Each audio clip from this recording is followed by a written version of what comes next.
Bonjour à tous et bienvenue dans ce flash.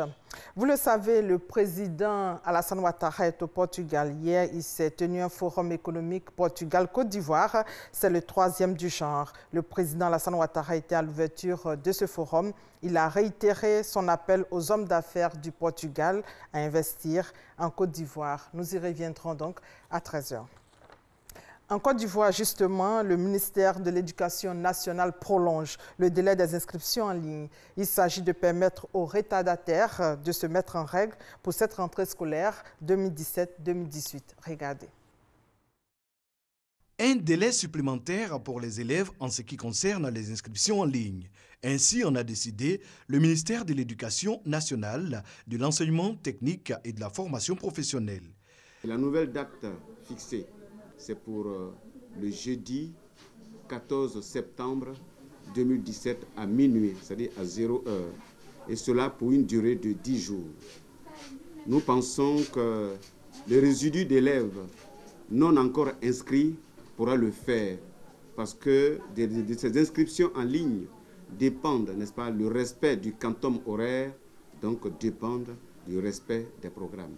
Les inscriptions en ligne visent un maximum d'environ 2 millions d'élèves. À ce jour, moins d'1 million sont en règle. Il est important de s'inscrire en ligne, a indiqué le chef de cabinet, pour être pris en compte dans les fichiers du ministère.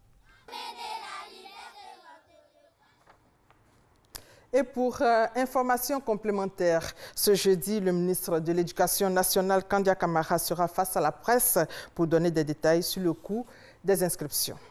Au Togo, bras de fer entre pouvoir et opposition pour élaborer le calendrier des travaux. Il a fallu le président de l'Assemblée nationale pour trancher et décider qu'une session spéciale sera convoquée ce jeudi 14 septembre pour examiner le projet de loi du gouvernement sur la réforme constitutionnelle. L'opposition maintient sa pression au point que, pour une fois, le pouvoir togolais sort de son silence. Hier, dans l'après-midi, 2 ministres conseillers du président ont dû organiser une conférence de presse pour faire le point. Sans surprise, le Comité international olympique CIO a attribué l'édition 2024 des Jeux olympiques à la ville de Paris qui accueillera de nouveau les Jeux un siècle après l'édition 1924. Los Angeles a pour sa part hérité de l'édition 2028. Le secrétaire général de l'ONU appelle les autorités birmanes à suspendre ses activités militaires contre la minorité musulmane des Rohingyas.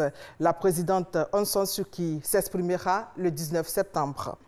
24 personnes, dont 22 élèves d'une école religieuse qui opérait illégalement, sont morts jeudi dans un incendie à Kuala Lumpur, en Malaisie. Il s'agit d'un des accidents les plus graves dans le pays ces dernières années. Et c'est la fin de ce flash. On se retrouve à 13 h. Merci. Merci de votre fidélité.